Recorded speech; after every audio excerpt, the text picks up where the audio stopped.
Hello, hello, hello. Everyone, it's nice to see everybody here. We're back doing our Instagram lives today. We have an awesome lady. Oh, she just joined us here. Here we go. Hello, Alissa. Let me see. I'm always the worst at getting people to join. How do I do this again?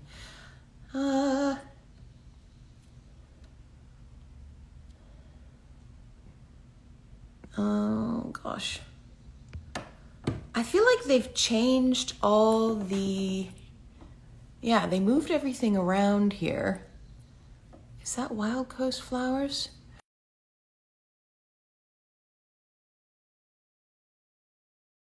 To myself. Ali, oh my God. I have done something. Okay, here we go. This is amazing. How do I add you? I was able to add people before. Go live. Ali, can you hear me? Oh my God. Holy cow, Patrice, what has just happened? I don't know, but did you see they have these new filters now? If you hit like the happy face, like I don't even know what this does. Oh my God, I'm in the Matrix. Look at this. This is awesome. Well, happy Friday. Yes. Happy Friday to you. Oh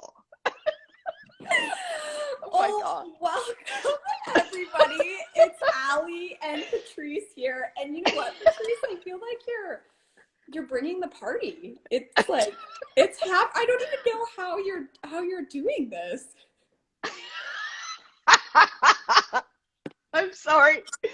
This is way too much fun. Okay, can I make this? You know what I want is that. Oh, that looks terrible. Not worthy. Oh, sweet Jesus. No, thank you. You know what I need is that. That's the one I need. Hello, everyone. Hello. Aaron's like, what the hell are you doing, girl? I know, Aaron. We're trying to rope it in.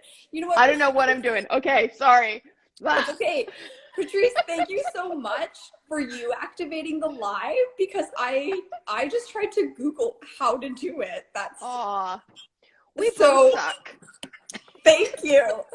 Well, happy Friday, and thank you so much for joining Wildflowers as our first guest. We, being an Indigenous-owned and operated business, it was super important for me to do the highlights and the spotlights on Indigenous women and give space to that, because as we both know, often authentic Indigenous businesses don't often receive that same platform or receive that same.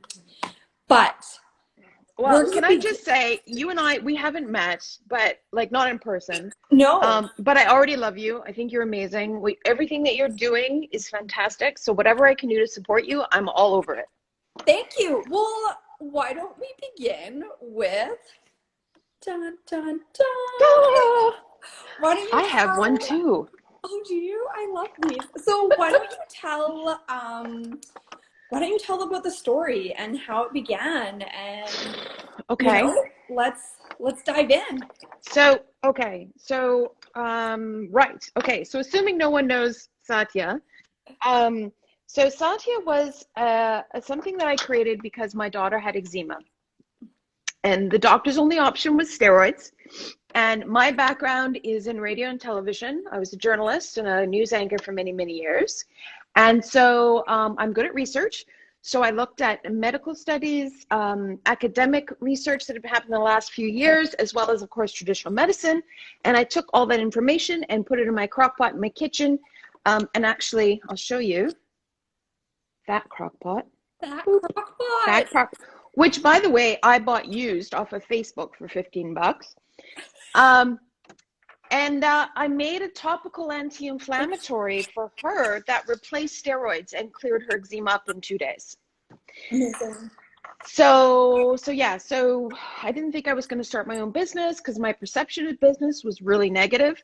And then I met some other women who were doing these great, successful businesses, but also like with integrity. It wasn't really about profit. It was about, I mean, you have to have profit, but it was also about creating social change. And I was like, okay, I can do that too. And then went to a farmer's market and I sold like $110 up to now where we're in about 900 stores. And we just launched in Indigo, HBC, who else did we launch with today? We're launching into the US as well, and we export into Hong Kong.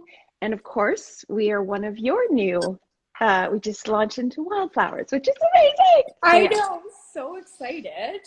So very briefly, that's sort of what the product is.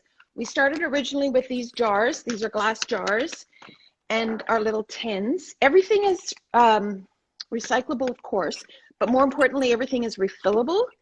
So these are actually all refillable with our, hold on 2 seconds. No worries.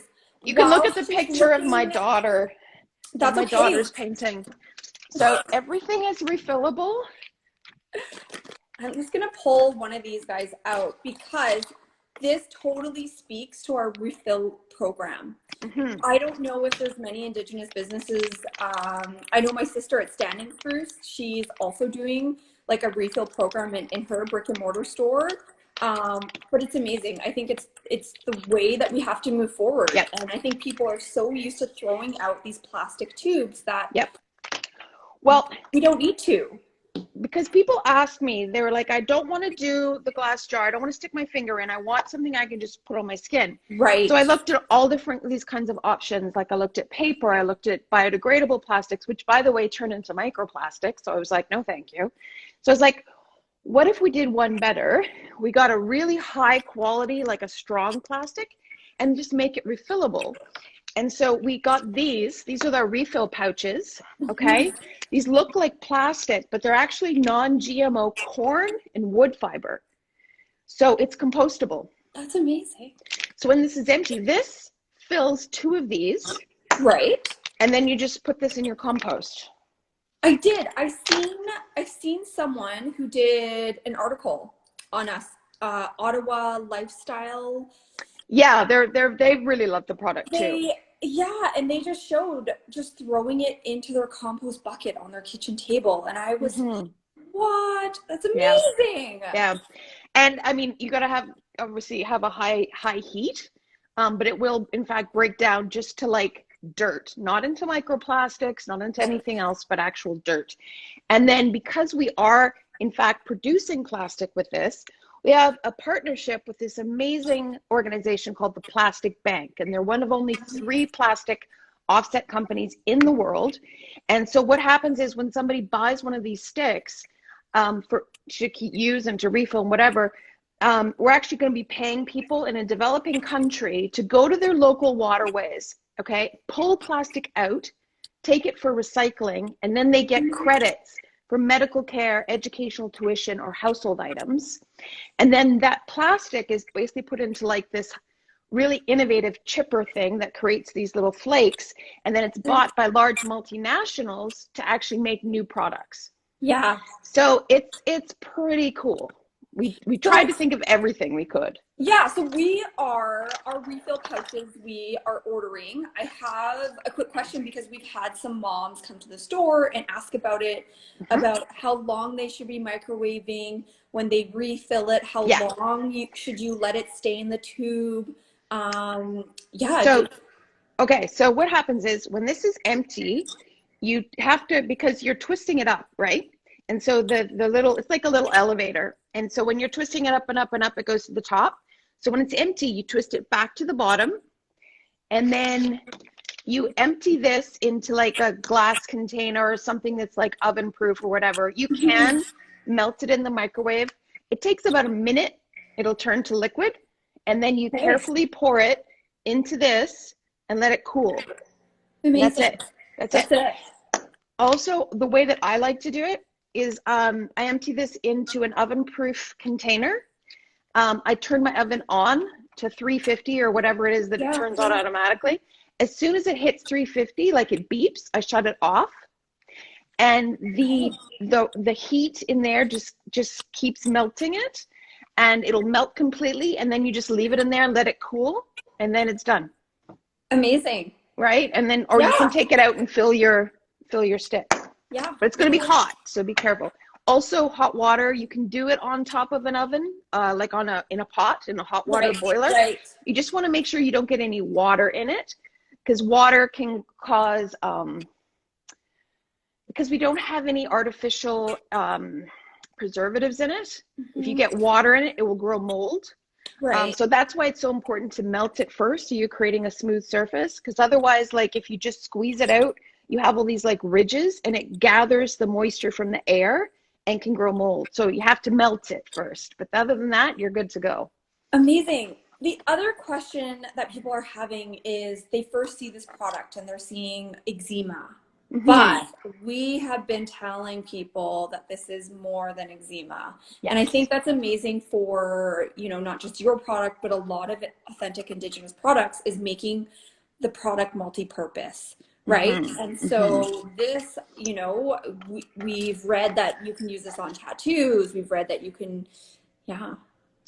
So when this was the original, right? The original formulation of Satya. Yeah. And exactly the same thing. People said to us over and over again, you know, I don't have eczema, so I don't need this. And it's just like, but you have skin, right? And like you can use this for so many things.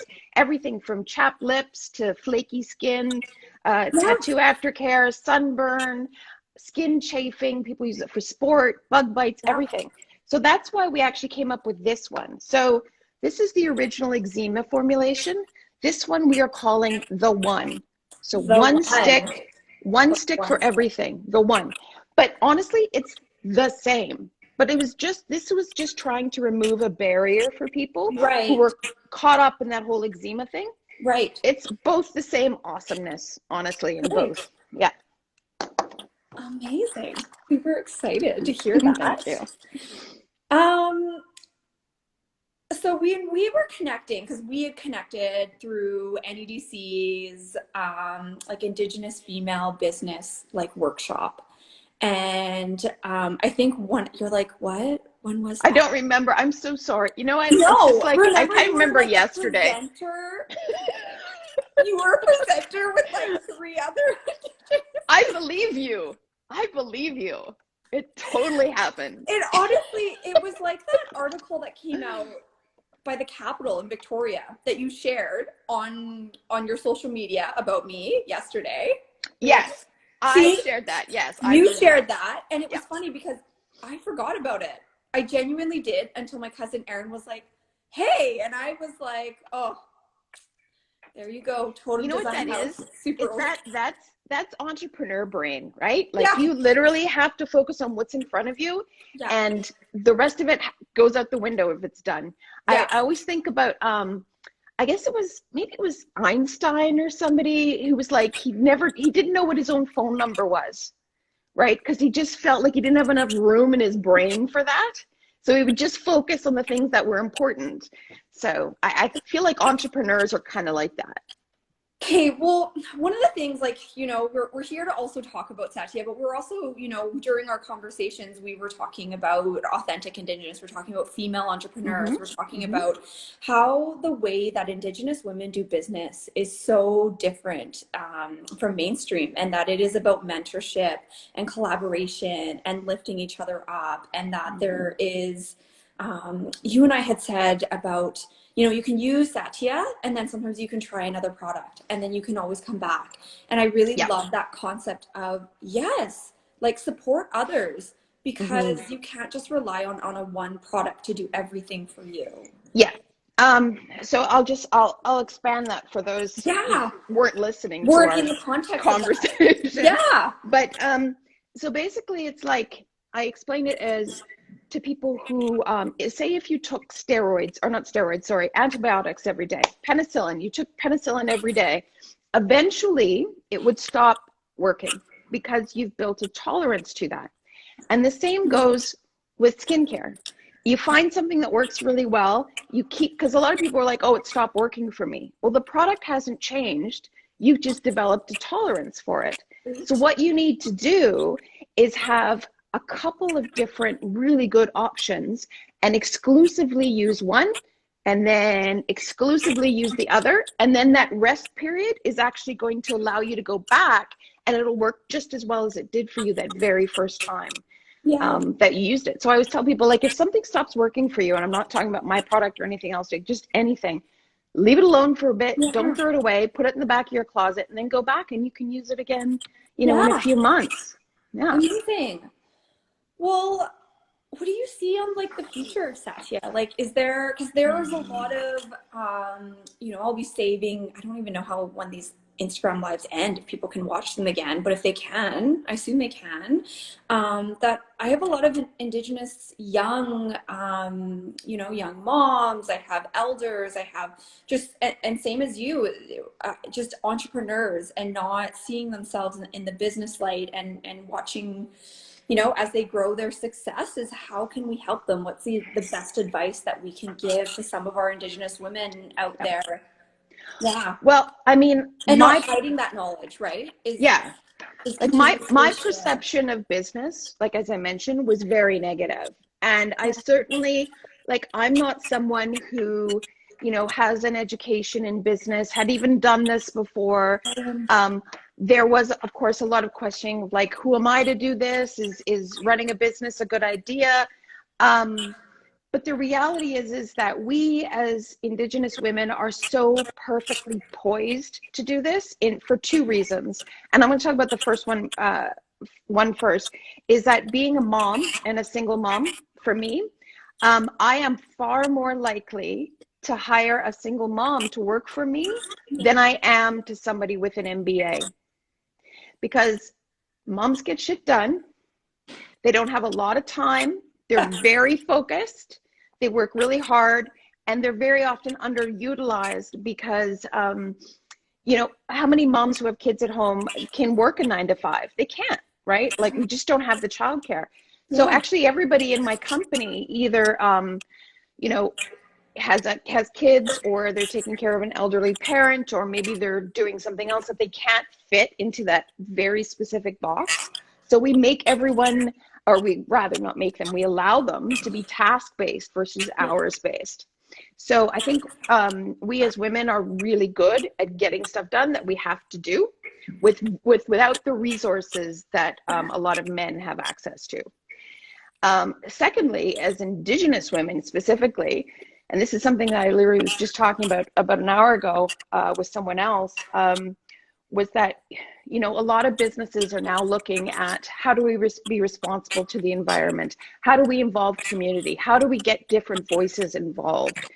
And honestly, that's something we've been doing for centuries, right? It's always been about the value that all these different perspectives are bringing. Our elders, our children, two-spirited people, of course, women. Like, and I always say, like, Western perspectives are a hierarchy, you know, the big boss at the top, and this, we as Indigenous people flip it and put it as a table, and everybody is the same. I don't feel like I'm like the boss. I'm just a part of a team. You know what I mean? So I think we have a lot going for us, and I think we need to not self-exclude ourselves from opening our own businesses, and we need to have faith in ourselves. And also a really good way to do that is to be a part of a larger community, like a business community of women, to support each other, because you just can't do it alone. And there's lots of different places that you can do to go out and speak to people who are starting businesses, because unless you're actually in a business, it's very difficult to understand what the business owner is going through. Totally. So that's a lot, but yeah. There's a lot. There is, you know, my cousin and I often joke, it's like, we're the professional photographers, we're HR, we're, you know what I mean? And that's it. The continued focus is like trying to grow the business too. And just so appreciate, like, even when I reached out to you and I had phoned you and just about some advice, and it was like, how amazing is it that I can just call you up?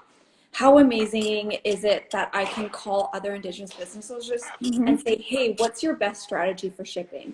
What is the best resource to use? Like, how do I source? How do I make it more ethical? How do I grow so that I can hire our own Indigenous women in our communities, or even just mothers, but women in general, and include them into the conversation of business. Yes. And I think that is like the number one thing I'm taking away from Wildflowers. Because I'm only 6 months old, I look up to businesses who have kind of been in the ring a little bit longer than me. You know, sometimes I feel like a chicken running around. And I'm like, okay. Absolutely. Yeah. And then the challenge of for me, I want to thank you for like the continued work that you're doing, because you make it so easy for retailers like me to be able to trust your brand and saying this is authentic Indigenous. And that's really important to me. That's not important to everyone, but that's important to the story and to the vision and the mission that I'm creating, that it is authentic Indigenous. And what that means is the person I'm paying is not getting royalties. I'm paying them what they're worth. And yes, and so excited about that, and so excited that I can support you and others. And if there's like any final like things about like where Satya is going or anything else you wanted to share. Well, I mean, just for eczema exclusively, we're talking about 20% of the world's population under the age of 8 suffers from eczema. And then when you look at other skin conditions that Satya could potentially be treating and helping, I mean, it's massive. So what I want to do is, my big goal is globally that instead of getting doctors to recommend steroids first, that they look at, and that there are real good alternatives to try first, products like Satya. I'm not saying that, you know, steroids don't have a place. They certainly do. But even doctors will tell you, you know, a couple of weeks is all you should use this for. And that's just not enough for people.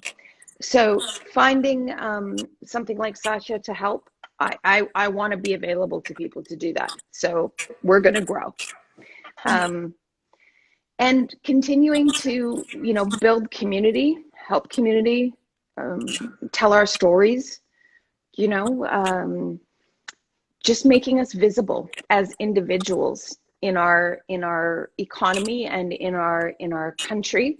Like I think a lot of people have a very static perception of what First Nations people are, and we need to show them that we are multifaceted as well. Thank you. I so appreciate that. This has been super exciting because I want to continue to highlight other Indigenous business owners every single month, and like super honored you even said yes to me. I was like, I don't know, will anyone say yes to me?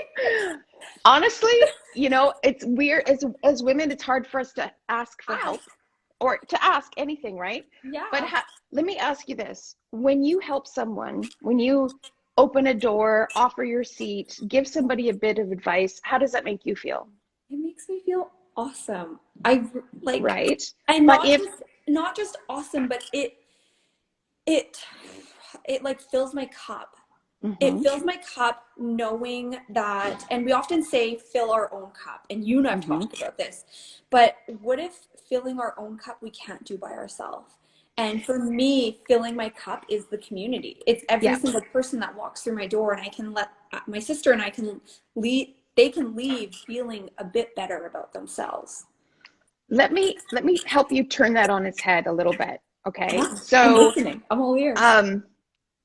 If you don't ask someone for help, if you don't allow them the gift of being able to help you, you're not allowing them, you're not letting them feel the way that it feels to help someone. You're actually being of service to them by asking for help. Yeah. And it does feel great. Like I get so much out of the conversations that I've had with multiple, you know, other business owners all the time. I get ideas. I get inspired. Like it's amazing. So yeah. Well, I think I don't want to take any more of your time. I mean, you're running this big company, and you got things to do. You got hot potatoes to mash. I do, but you know what? It's funny because I've actually I have one more thing I have to do later on today, but I've taken most of today, like, to try and just chill out a little bit because I got a really sore tooth. So I'm gonna have to get my tooth pulled. So I'm just I'm having a kind of a chill day, and this is a really nice way to spend that. To spend that time with. Yeah. Energy. Amazing. And we discovered this. Wait, where did it go now?